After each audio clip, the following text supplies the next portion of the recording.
Good morning, Alex and friends. I'm Grace. Today is Monday, April 6th, 2026, and you're listening to Alex's News.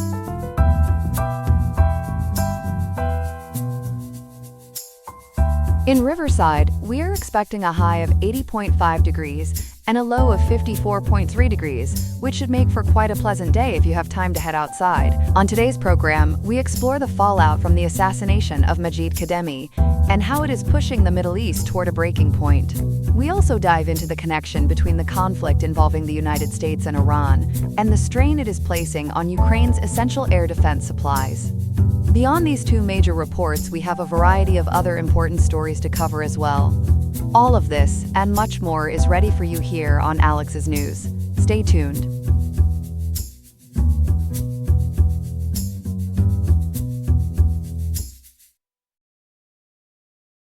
We begin this morning with a major development in the Middle East conflict.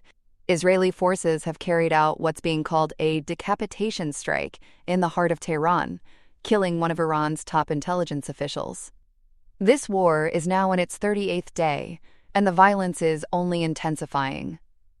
Ethan covers national security for us and has been tracking this story all weekend. Ethan, what exactly happened overnight?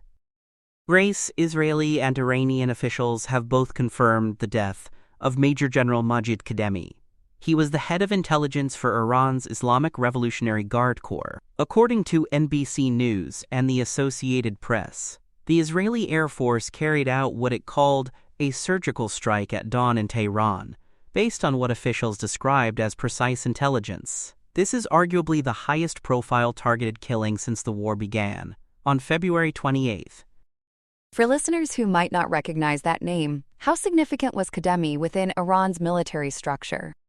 He was enormously significant. Khademi took over the IRGC's intelligence organization just last June, and he was considered a central figure in planning operations against Israeli and Jewish targets worldwide. He also ran much of Iran's internal surveillance apparatus, so losing him is a blow to both their offensive capabilities and their ability to monitor dissent at home. And he wasn't the only high-ranking figure killed in this strike, right? That's correct. The Israeli military also confirmed the death of Yazdan Mir, sometimes known as Sardar Bagheri. He ran something called Unit 840, which is a clandestine arm of the Quds Force. NBC News reports that unit has been linked to international assassinations and kidnappings for years. After the operation, Israel's defense minister issued a pretty stark warning, vowing the military would continue to hunt down Iranian leaders, quote, one by one, end quote. That's chilling language. But this wasn't just a targeted strike. There were broader attacks overnight, too? There were, and some of them are generating serious controversy. NBC News reports that overnight strikes by the U.S. and Israel across Iran killed at least 25 people, including 6 children. Among the targets were a residential area in the holy city of Qom and Sharif University of Technology, which is often called Iran's MIT. That university strike in particular is raising hard questions back here at home. What kind of pushback are we seeing domestically? Representative Yasamin Ansari, a Democrat from Arizona, publicly questioned the targeting of an educational institution in a city of 10 million people. It's worth noting that Sharif University is one of the most prestigious technical schools in the Middle East. The Pentagon hasn't offered a detailed explanation for why it was struck, and that silence is fueling the criticism. This could become a larger political flashpoint in the days ahead. How has Iran responded militarily to all of this? Iran launched ballistic missiles at Tel Aviv, and they caused real damage. One missile hit near a girls' high school, and there was significant flooding reported in the area. Separately, Iranian strikes targeted northern Israel and killed 4 people there. They also hit U.S. satellite equipment and munitions stored on Kuwait's Bubiyan Island, which shows Iran is widening its target set beyond just Israel. And in Lebanon, Israeli strikes reportedly killed at least 8 people, including a 15-year-old girl. This war is now well past a month old. What does the overall toll look like at this point? The numbers are staggering, Grace. NBC News reports that more than 3,400 people have been killed across the region since fighting began on February 28th. Iran has suffered the heaviest losses, with over 1,900 dead. Lebanon's toll stands at roughly 1,400. 23 people have been killed in Israel, and the U.S. has lost 15 service members, 13 in combat, and 2 in non-combat incidents. For context, that's a pace of roughly 90 deaths a day across the region. Beyond the human cost, what's this doing to the global economy? It's sending shockwaves through multiple sectors. Experts are now warning about a looming global fertilizer shortage that could trigger food scarcity in countries far from the battlefield. The energy picture is just as troubling. 2 Qatari liquefied natural gas vessels were recently forced to turn back from the Strait of Hormuz because conditions were simply too volatile to transit. That strait handles roughly a fifth of the world's oil supply, so any prolonged disruption there hits everyone's wallet. And that brings us to President Trump's ultimatum. He's given Iran a deadline on the strait, hasn't he? He has, and the clock is ticking. Iran blockaded the Strait of Hormuz on February 28th, the same day the surprise U.S.-Israeli offensive killed Supreme Leader Ayatollah Ali Khamenei. Trump has now extended his deadline to tomorrow night, April 7th, for Iran to reopen that waterway. If Iran doesn't comply, Trump warned that Tuesday would be designated, quote, power plant day and bridge day, end quote. That's a pretty unmistakable signal that massive strikes on Iranian civilian infrastructure would follow. That's an extraordinary threat. But the president also struck a very different tone at one point this weekend. He did. During a press conference, Trump spoke with real optimism about the rescue of a US F-15E airman whose jet was shot down over Iran. He called it an, quote, Easter miracle, end quote. It was a striking contrast to the talk of destroying power plants and bridges. But that moment of relief doesn't change the trajectory of the conflict, which by every measure is accelerating. Are there any diplomatic efforts underway to slow things down? There are, though they're fragile. The Associated Press and WTOP report that a draft proposal for a 45-day ceasefire has been presented to both Washington and Tehran. The proposal includes a provision for reopening the Strait of Hormuz, which would ease the economic pressure. But so far, neither side has embraced it with any real enthusiasm, and the military operations obviously haven't paused while negotiations continue. How is Tehran responding to that proposal and to Trump's deadline? Iran's foreign ministry has flatly rejected the ultimatum. A spokesperson said, quote, negotiation is in no way compatible with ultimatum, end quote, and accused the United States of destroying the path to diplomacy. Iranian President Majid Khademi went further, dismissing Trump's warnings as, quote, delirious threats, end quote. So the diplomatic language coming out of Tehran is hardening, not softening, which doesn't bode well for tomorrow's deadline. Meanwhile, Iran is dealing with a leadership crisis on top of everything else, isn't it? It really is. Remember, this war began with the killing of Supreme Leader Khamenei, so the country's been without its top authority for over 5 weeks. Reports indicate that Mojtaba Khamenei, the late Supreme Leader's son, was designated as successor in early March. But in practice, the country is being managed by a leadership council alongside President Pezeshkian. Now with Khademi's assassination, the internal security apparatus has been further gutted. It's a government under enormous strain trying to fight a war and hold itself together at the same time. And there's one more deeply alarming dimension to all of this. What's happening with Iran's nuclear facility at Bushehr? This might be the most dangerous threat of the entire conflict. According to the International Atomic Energy Agency, the Bushehr nuclear power plant has been targeted 4 times since fighting began. As of today, the main reactor containment structure is still intact. But a strike just 2 days ago, on April 4th, damaged an auxiliary building and killed a security guard. IAEA Director General Rafael Mariano Grossi has warned that any further damage to vital cooling systems could result in what he called a, quote, regional catastrophe, end quote, one that would affect the entire Persian Gulf. So we're talking about a potential nuclear disaster on top of an active war. Exactly. And that's what makes the next 48 hours so critical. You have Trump's deadline expiring tomorrow night, a ceasefire proposal that Iran has rejected, continued strikes on both sides. and a nuclear facility that's been hit multiple times. The margin for miscalculation is razor thin right now. Ethan, thank you for walking us through all of that. We'll check back with you as developments warrant. Stay with us. We've got one more story still ahead. We turn now to the war in Ukraine, where overnight strikes have killed civilians in Odessa, and a broader escalation is reshaping the battlefield. Chloe has been tracking all of it for us this morning. Chloe, what happened in Odessa?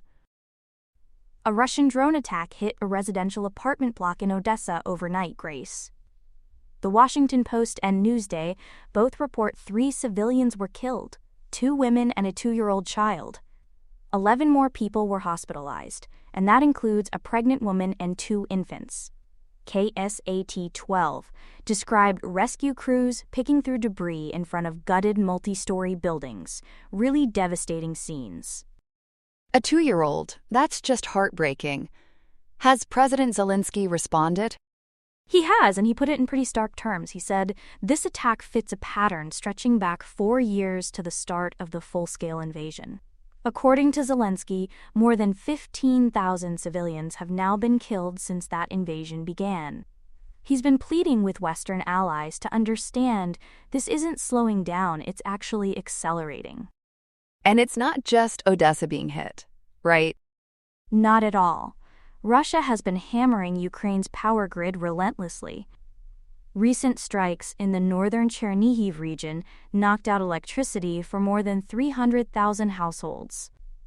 Zelensky reported that in just the past week alone, Russia launched more than 2,800 attack drones, nearly 1,350 glide bombs, and over 40 missiles. That volume is staggering, and it shows how much aerial firepower Moscow is throwing at Ukrainian cities and infrastructure right now. So how is Ukraine fighting back against all of that? Ukraine's been developing a really sophisticated long-range drone program over the past year. These drones can now reach targets up to 1,500 kilometers away, which is roughly 900 miles. That range puts a huge swath of Russian territory and critical infrastructure within striking distance. It's become Ukraine's primary tool for taking the fight back across the border.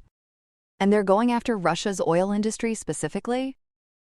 That's the centerpiece of the strategy.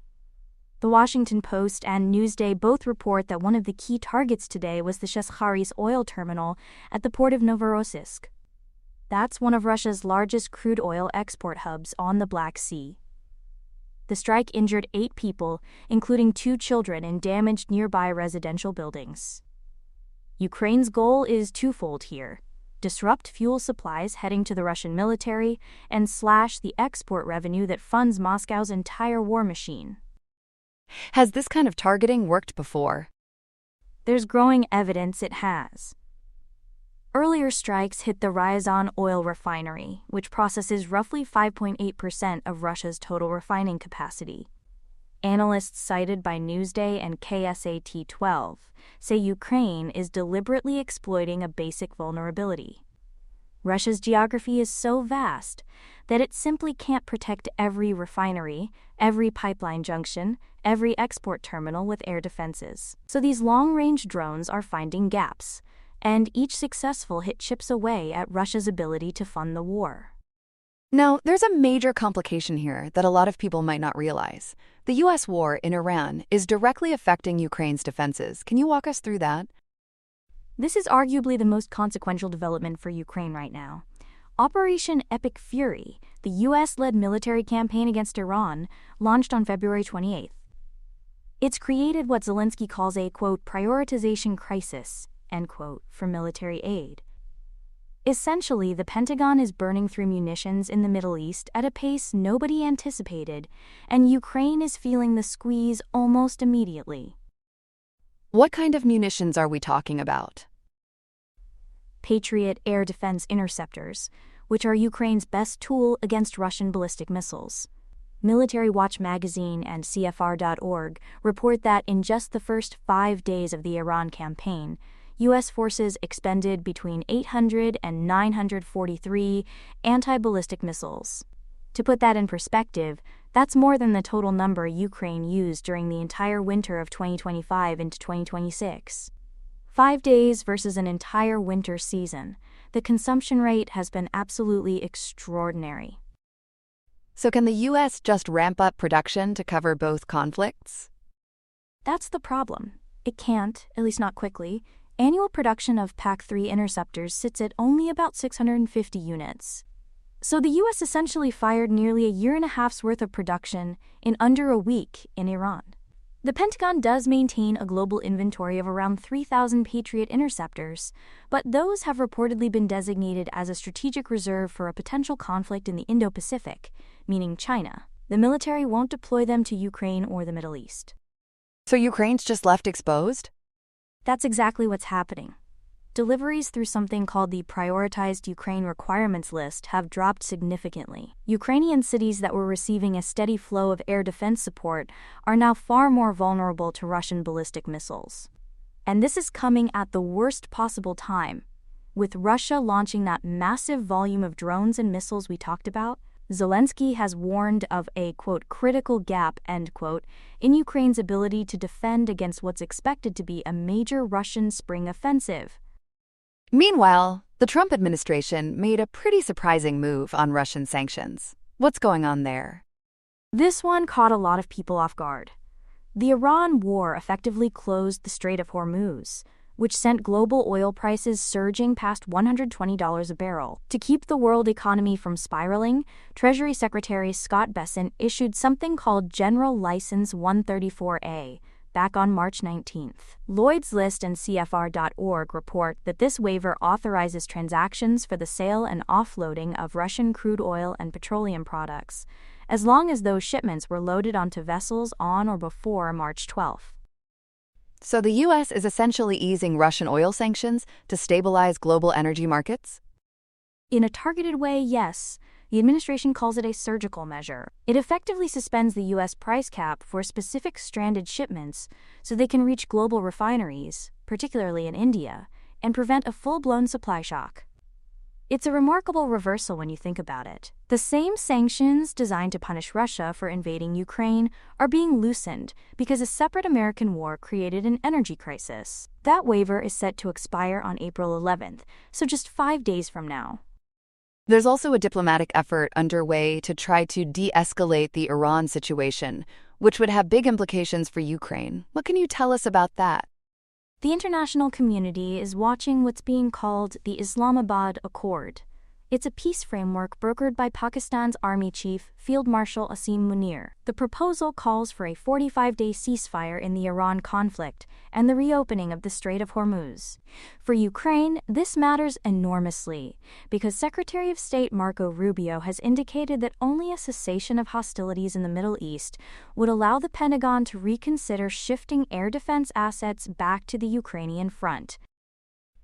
But we're not there yet? Not even close. The situation is actually at a standoff. President Trump has issued an ultimatum for tomorrow, Tuesday, April 7th, threatening to target Iranian civilian infrastructure if the Strait of Hormuz isn't cleared. It's been dubbed, quote, power plant and bridge day, end quote. So instead of winding down, the Iran conflict could escalate dramatically in the next 24 hours, which would push any relief for Ukraine even further into the future. So for Ukraine, everything hinges on what happens with Iran tomorrow. That's a fair way to put it. If the Islamabad Accord gains traction and a ceasefire takes hold, there's at least a path toward restoring air defense deliveries to Ukraine. But if Trump follows through on tomorrow's threat and the Iran campaign intensifies, the Patriot shortage gets worse. The sanctions waiver conversation gets more complicated, and Ukraine faces that Russian spring offensive with fewer defenses than at any point in the past year. It's an incredibly precarious moment where two wars on different continents are now deeply intertwined. Really striking how connected all of this has become. Chloe, thank you for breaking it all down for us this morning. Thanks, Grace. Here are some other headlines. In a historic move on the 1st of April 2026, Donald Trump became the first sitting president to attend oral arguments at the Supreme Court. He was there to witness his legal team delivery a challenge to the 14th Amendment's guarantee of birthright citizenship in the case Trump versus Barbara.